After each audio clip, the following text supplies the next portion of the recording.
Muchachos, como siempre, espero estén todos genial. El día de hoy analizaremos desde un punto de vista biológico y fisiopatológico las formas de vida mutantes que podemos ver en The Gorge o El Abismo Secreto, como se llama en español. Explicaremos los posibles cambios sufridos por los hombres huecos, la razón detrás de estos cambios, así como las distintas formas de vida que habitan en el abismo.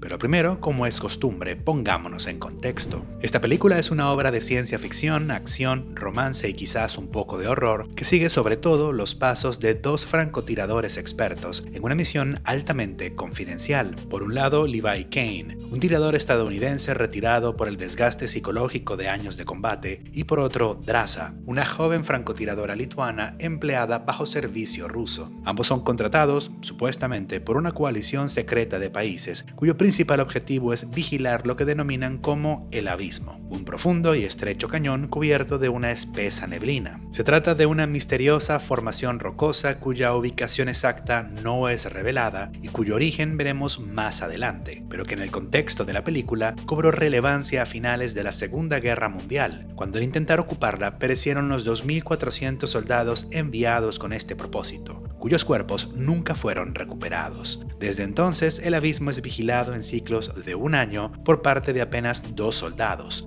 Uno enviado por las potencias occidentales que resguarda el borde oeste del abismo, en este caso Levi, y otro enviado por la Unión Soviética o alguno de sus estados sucesores que resguarda el límite oriental de este cañón, en este caso Draza. Cada uno posicionado en una torre de vigilancia autosuficiente, con energía solar, un generador de emergencia, un huerto y abundantes armas y municiones que en parte también les sirven para cazar. Además de esto cuentan con la ayuda de minas, alarmas y torretas que apuntan no al exterior, sino al interior del propio abismo, dejando claro que la misión no es proteger este lugar, sino proteger al resto del mundo de lo que sea que habita en su interior. En principio, podríamos decir que se trata de una misión relativamente sencilla que consiste, sobre todo, en mantener las torretas, recargar la munición y reponer las minas. Y el abismo, aunque ominoso, puede permanecer tranquilo incluso durante meses si no se le perturba. Sin embargo, sí que se trata de una misión solitaria, en la que está prohibida la comunicación entre los 2 soldados, que además solo pueden comunicarse con el resto del mundo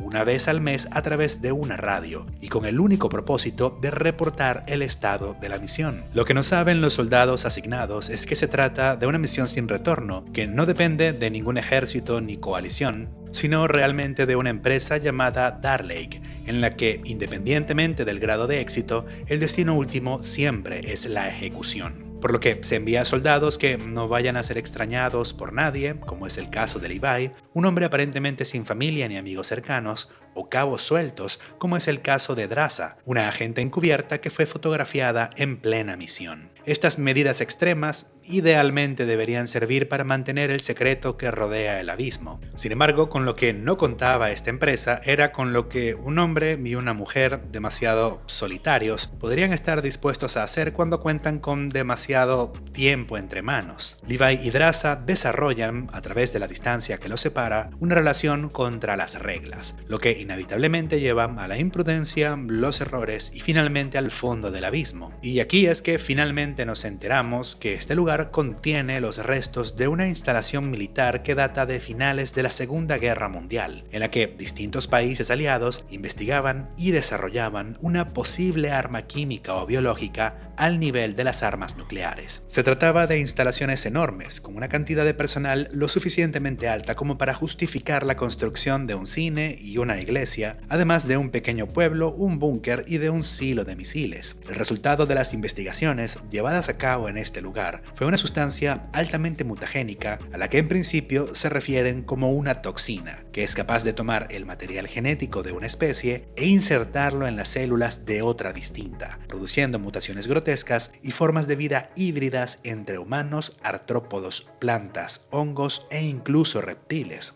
Esta sustancia, contenida tanto en el búnker como en los misiles, se liberó de forma accidental después de un terremoto, lo que expuso al personal, la fauna y la flora presentes en las instalaciones a los efectos de esta supuesta toxina. El resultado de esto fue el desarrollo de las distintas formas de vida que ahora habitan en el abismo, principalmente a los hombres vacíos, los restos no solo del equipo de investigación, sino también de los 2.400 soldados que fueron enviados a asegurar las instalaciones después después del terremoto. Se trata de seres humanos degenerados, cuyos tejidos superficiales han sido reemplazados, por lo menos parcialmente, por un revestimiento leñoso que remeda la corteza de un árbol y que crece de forma desordenada al punto de llegar a fusionarlos con su entorno. Este tejido lignario o similar a la madera es inflamable y forma protrusiones a lo largo del cuerpo de los hombres vacíos. La mayoría no parece cumplir ningún rol específico, pero en ciertos casos parece producir esporas o alguna forma de polen que atrae a insectos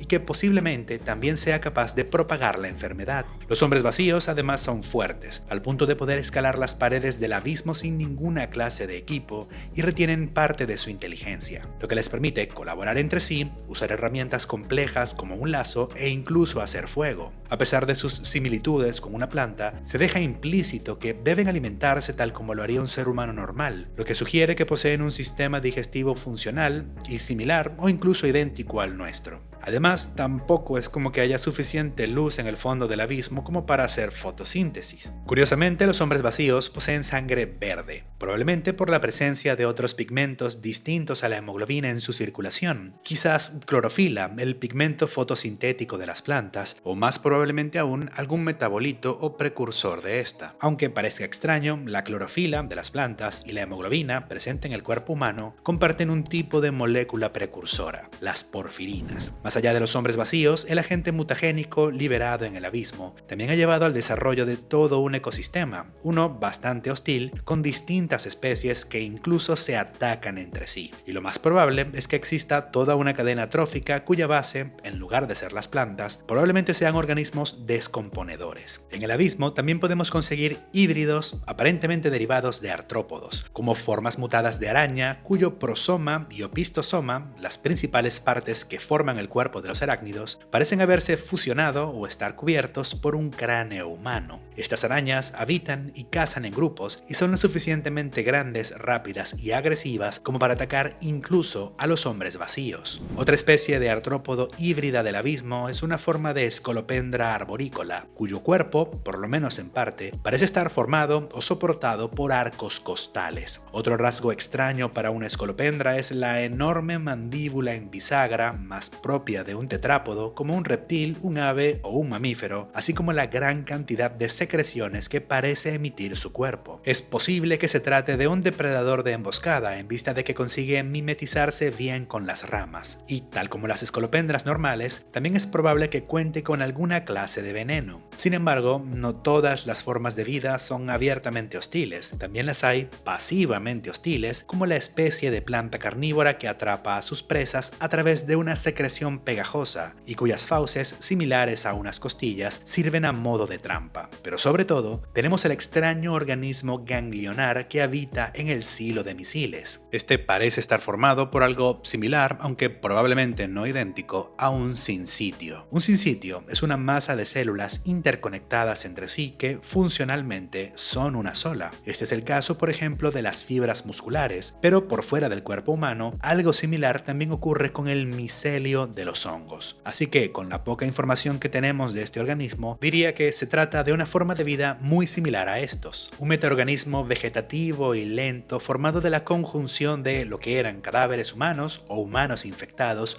junto a hongos que subsiste de degradar la materia orgánica en descomposición que existe a lo largo del abismo, usando para esto raíces o más bien hifas proyectadas a lo largo de todo el lugar. Además, también parece tener capacidad sensorial y de movimiento, aunque limitadas, por lo que quizás también podría ser un depredador oportunista, sobre todo de presas pequeñas. Ahora, exactamente cómo funciona la supuesta toxina responsable de todas estas mutaciones y qué tan realista es en realidad. Lo primero que tenemos que aclarar es su naturaleza, y en lo personal, a pesar de que en principio se hable de esta sustancia como una toxina, me inclino más a pensar que se trata de un virus. La primera prueba de esto es que en ciertos momentos se habla de ella como un agente infeccioso, a pesar de que la palabra infeccioso se ha usado normalmente como sinónimo de contagioso. Lo cierto es que hay un pequeño matiz entre estos términos. Una enfermedad infecciosa es, estrictamente hablando, una patología provocada por microorganismos, bacterias, hongos, parásitos sólidos e incluso virus, aunque estos no sean seres vivos. El tétanos o el botulismo, por ejemplo, son enfermedades infecciosas que no son contagiosas. Una persona no puede transmitirle el botulismo a otra. Ahora, siendo honestos, aquí hablamos de francotiradores que posiblemente no estén al tanto de estos matices, por lo que hay mejores pruebas para apoyar el hecho de que hablamos no de una toxina,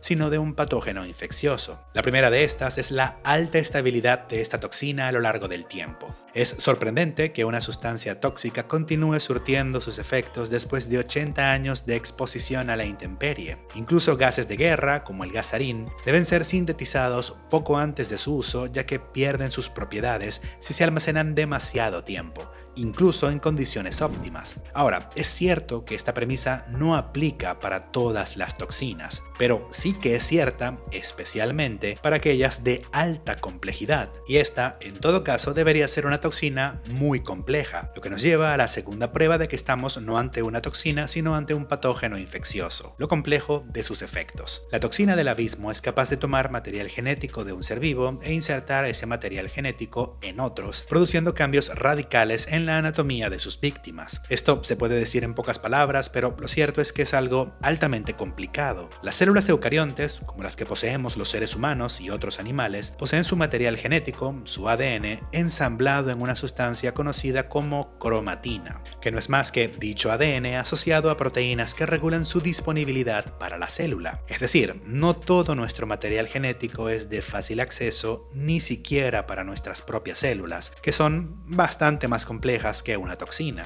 Por otro lado, el material genético de nuestras células está contenido en un núcleo, una estructura que cuenta con una capa externa o envoltura nuclear, que entre otras cosas regula con sumo cuidado aquello que puede entrar en contacto con nuestro ADN. Una toxina que porte un ADN extraño muy probablemente va a tener problemas para acceder al núcleo celular. Además de esto, nuestras células detestan tener ADN fuera de sus núcleos, al punto de que esto puede llevarlas a la apoptosis, la muerte celular programada, o al inicio de una respuesta inmunitaria. Y esto se debe a que la presencia de ADN fuera del núcleo o fuera de las mitocondrias es una señal clara de daño celular grave o de la presencia de un virus. El desarrollar de cero una toxina capaz de llevar a cabo la compleja tarea que es tomar material genético de una especie, insertarlo en otra distinta, al tiempo que invade el núcleo de nuestras células y evade sus mecanismos de defensa, no solo es extremadamente poco plausible, sino que además es ineficiente. Para hacer una tarea tan compleja como esta, es mejor aprovechar los diseños que ya existen en la naturaleza y que hacen precisamente esto, los virus. Y de hecho, en el mundo de los microorganismos, el concepto de tomar ADN de una especie y propagarlo hacia otra a través de un virus, con cambios relevantes, no es algo teórico, sino al contrario, un hecho de alta importancia médica. Y quizás el mejor ejemplo de esto esté en la shigellosis, una enfermedad provocada por la bacteria Shigella dysenteriae. Este microorganismo ataca el cuerpo humano a través de la producción de una toxina llamada chigatoxina, que induce, entre otras cosas, un intenso dolor abdominal acompañado de diarreas sanguinolentas que pueden amenazar la vida. Sin embargo, la chigatoxina responsable de estos síntomas no es propia de estas bacterias, sino que estas, en realidad, adquieren los genes para fabricar esta toxina a través de un pequeño virus, un bacteriófago, que es el verdadero portador de esta información genética. En determinadas situaciones, estos bacteriófagos son capaces de propagarse desde la Shigella a otras especies de bacteria como la Escherichia coli, lo que a su vez le da la posibilidad a estas otras especies de producir chigatoxina, por lo que también pueden producir disentería. Hablamos de transmisión de información genética de una especie a otra con resultados funcionales. Más allá de esto, hay ejemplos de virus que han pirateado o adquirido genes propios del ser humano, apropiándoselos para cumplir funciones que les favorecen. Nuestro cuerpo posee genes que codifican ciertas proteínas que regulan nuestra respuesta inmunitaria. Algunos virus a lo largo de su evolución han robado estos genes, de forma tal que cuando nos infectan pueden interferir con la función normal de nuestro sistema inmune. Un ejemplo concreto de esto son los genes que codifican las proteínas K3 y K5 del virus del sarcoma de Kaposi. Estas proteínas son copias de un tipo de gen humano llamado MARCH que regula el complejo mayor de histocompatibilidad, un elemento elemento fundamental de nuestra respuesta inmunitaria. Así que lo que vemos en la película sí que podría tener bases en lo que existe en la naturaleza. Sin embargo, hay dos problemas. El primero y el menos significativo es el tiempo. Para la década de 1940, el conocimiento en los campos de la genética y la biología molecular era mucho más limitado que el que tenemos en la actualidad, y lo cierto es que ni siquiera se conocía con precisión la estructura molecular del ADN, que sería revelada en 1953. Pero, como se trata de una obra de ciencia ficción, podríamos asumir que los conocimientos en estos campos estaban mucho más desarrollados en esta versión alterna de la realidad. Por otro lado, el segundo problema y el más importante son los resultados prácticos de todo esto. A ver, una cosa es que en principio sea perfectamente posible e incluso realista mezclar el ADN de distintas especies a través de un virus.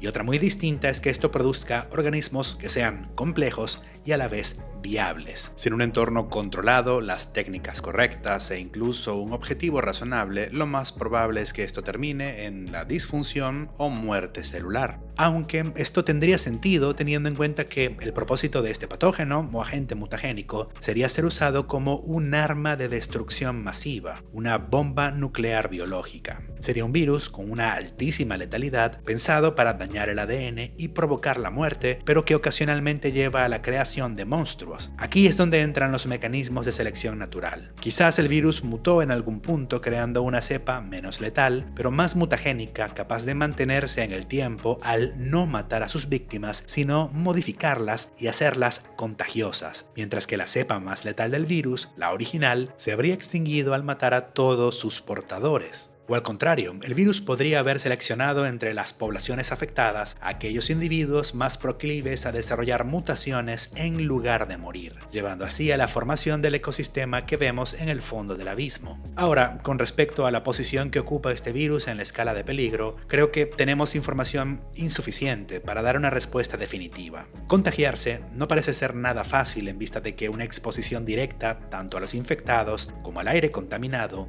durante horas o incluso días, no garantiza la infección. Probablemente esto se deba a la necesidad de un inóculo mínimo. Sería necesaria una alta cantidad de partículas virales acumuladas en el cuerpo antes de sostener una infección. Por otro lado, no sabemos hasta qué punto este patógeno puede ser tratado con medicamentos antivirales que no existían en la época en la que fue creado. Por esta razón, podríamos hablar de una puntuación mínima de 6/10, destrucción local, que es precisamente lo que vemos en la película. Sin embargo, si tenemos en cuenta la casi infinita variedad de formas de vida peligrosas que podrían surgir de este patógeno, tenemos que plantearnos no tanto que este pudiese acabar con la vida humana en el planeta, lo que personalmente me parece difícil, pero sí que pudiese perturbar los ecosistemas de los que ésta depende para sustentar su población. Hablaríamos como máximo de un 7/10, disrupción global, aunque esto es ser bastante generoso. Buena suerte que este patógeno no parece meterse con las hormigas o los mosquitos, ya que eso sí que sería un problema. Pero díganme ustedes su opinión en los comentarios. Mientras tanto, yo me despido y nos vemos en el siguiente video.